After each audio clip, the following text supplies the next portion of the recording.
Hello! எல்லாருக்கும் வணக்கங்க. இன்னைக்கு நம்ம ரசம் சாதம், அப்புறம் வந்து மட்டன் வறுவல், கொஞ்சமா ஒரு 2, 3 காய் போட்டு தோரன் இதான் நம்ம பார்க்க போறோம். ஃபர்ஸ்ட்டு ரசத்துக்கு மிளகு, ஜீரகம், கடுகு, அப்புறம் வந்து காஞ்ச மிளகா. காஞ்ச மிளகா முழுசா போடல. நான் சில்லி ஃப்ளேக்ஸா வீட்ல இருக்கு. அத எடுத்து போட்டுக்கிறேன். இத நம்ம கொர கொரன்னு கிரைண்ட் பண்ணி எடுத்துட்டு வந்துரலாம். இதுக்கப்புறமா கரைச்ச புளியில வடிகட்டி வச்சிருக்கிறேன் புளி தண்ணிய. அது கூட தக்காளி, நமக்கு தேவையான அளவுக்கு உப்பு, ஒரு குத்து மதிப்பா போட்டுக்கோங்க. அத எடுத்து வச்சுக்கிட்டு, கையோட இங்க ஒரு 3 பல்லு பூண்டு தொலியோட நான் இடிச்சுக்கிறேன். அது கூட 2 கருவேப்பில, கொஞ்சமா கொத்தமல்லி. இதையும் சேர்த்து போட்டு இடிச்சுக்கிறேன். இது எல்லாமே நம்ம ரசத்துல ஒண்ணா சேர்த்து கலக்க போறோம். பாருங்க இப்படி கலந்து நல்லா விட்டுக்கோங்க. இப்ப தேவையான அளவுக்கு உப்பு, தண்ணி பார்த்து ஆட் பண்ணிக்கோங்க. இப்ப நான் தண்ணி எனக்கு தேவையான அளவுக்கு ஆட் பண்ணிக்கிட்டேன். இப்ப நம்ம இடிச்சு வச்சிருக்கோம் இல்லைங்களா, ஏற்கனவே பொடி, அதையும் உள்ள சேர்த்துக்கலாம். இது கூடவே நான் கீரை பொடியும், மஞ்ச பொடியும் சேர்த்துக்கிறேன்.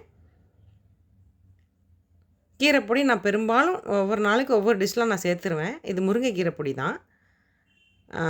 இங்க எனக்கு முருங்கைக்கீரை அந்த அளவுக்கு கிடைக்காது, தமிழ்நாட்டில கிடைக்கிற மாரி. அதனால தான் நான் எல்லாத்துலயும் கீரை பொடி அப்பப்போ சேர்த்துக்கிறேன். இப்போ வந்து ரசத்துக்கு தாளிப்பு போடுறதுக்கு நான் வலது கை பக்கமா கொஞ்சமா நல்லெண்ணெயில கடுகு, ஜீரகம், வெந்தயம், அப்புறம் பெருங்காயம் போட்டு நான் தாளிச்சு, இந்த தாளிப்ப கொஞ்சமா எண்ணெய் ஊத்திக்கோங்க. இந்த தாளிப்ப நான் வந்து அதே கலக்கி வச்சிருக்கிறேன் இல்லையா ரசத்தில, அதில சேர்த்துட்டு மொத்தமா கொதிக்க வச்சுக்க போறேன். அவ்வளோதாங்க பாருங்க. இத நீங்க தாளிப்பு பண்ணாமலும் நம்ம போடலாம். தாளிப்பு பண்ணாம போட்டா ப்ராப்பர் டயட்ல இருக்கிற ரசமா இருக்கும். இது கொஞ்சம் டேஸ்ட்டா இருக்கும். இதுவுமே நான் அதிகமா எண்ணெய் யூஸ் பண்ணல. இப்ப கேப்ல நமக்கு மட்டன் வறுவல் பண்ணுறதுக்கான மசாலா. இதில வழக்கம் போல தான் வரமிளகா, வரமல்லி, சோம்பு, சீரகம், அப்புறம் மிளகு. கூடவே ஒரு துண்டு பட்டை, 4 ஏலக்காய். இதில நான் வந்து ஒரு துண்டு பட்டை, 4 கிராம்பு, 1 ஏலக்காய் இப்படி சேர்த்துருக்கிறேன். இத நான் வறுக்கும்போது லைட்டா கரிஞ்சிருச்சு. நீங்க வந்து மிதமான தீயில கொஞ்சம் பார்த்து வறுங்க. இல்லன்னா லைட்டா கசப்பு தட்டிடும். இப்போ சின்ன வெங்காயம் ஒரு 10, அப்புறம் ஒரு கருவேப்பில. இத நான் நல்லெண்ணெயில கொஞ்சம் வதக்கிக்கிறேன். இதுக்கு மட்டும் நான் நல்லெண்ணெய ஸ்ப்ரே பண்ணிக்கிறேன். ஒரு 5 ஸ்ப்ரே பண்ணி நான் வந்து வறுக்கிறேன் பாருங்க. இது கூடவே கொஞ்சம் கொத்தமல்லி. இந்த கொத்தமல்லியில நியூட்ரிஷன் வேல்யூ இருக்காது. ஏன்னா நம்ம கொத்தமல்லிய போட்ட உடனே அடுப்ப அணைச்சிடணும். பட் நான் இத போட்டு வதக்குறேன். இது வந்து ஃப்ளேவருக்காக மட்டும் தான்.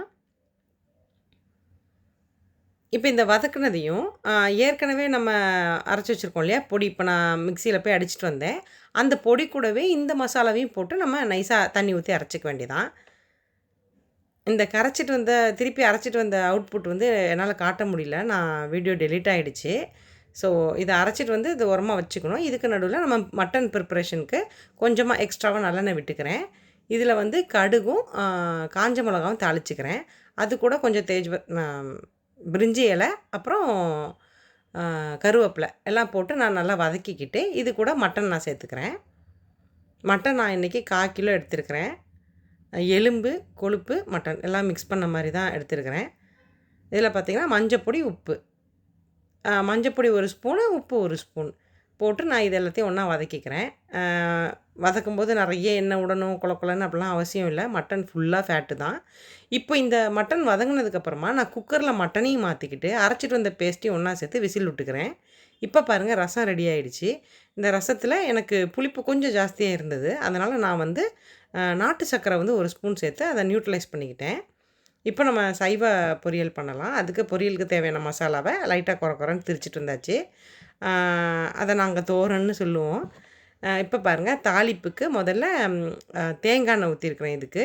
அதில வந்து ஃபர்ஸ்ட்டு உளுந்து போட்டு, உளுந்து நல்லா வறுத்ததுக்கு அப்புறமா கடுகு போட்டு தாளிச்சுட்டு, கருவேப்பில போட்டுட்டு, எடுத்து வச்சிருக்க காய்கறி. இன்னைக்கு என்னென்ன காய்கறி எடுத்துருக்கிறேன்னா, பெரிய பேங்கன் இருக்கும் இல்லைங்களா? பேங்கன் பர்த்தாக்கு பண்ணுவோமே, அத வந்து சின்ன சின்னதா கட் பண்ணி வச்சிருக்கிறேன். அது இல்லாம புடலங்காய் வீட்ல லெஃப்ட் ஓவர் இருந்தது.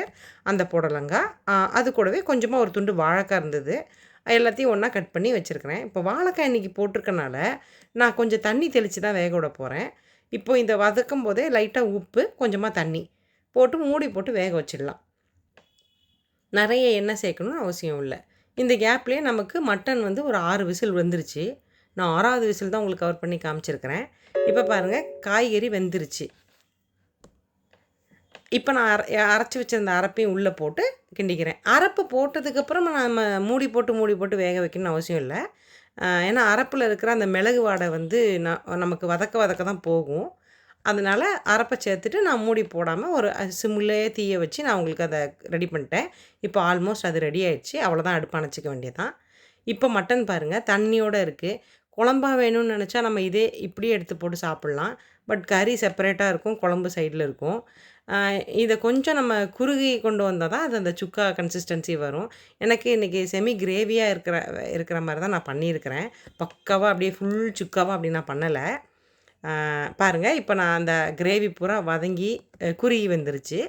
இந்த டைமில் நான் நெய் சேர்ப்பேன். எப்போவுமே நெய்யிலே தான் இதை குக் பண்ணுவாங்க. அது எனக்கு எதுவும் ஹெல்த்தியாக படலை. ஸோ நான் ஃபைனலாக நெய் சேர்க்குறேன் ஒரு ஸ்பூனு. அது கூடவே கருவேப்பிலை, கொத்தமல்லி போட்டுட்டு ஒரு வரட்டு எடுத்துட வேண்டியதான்.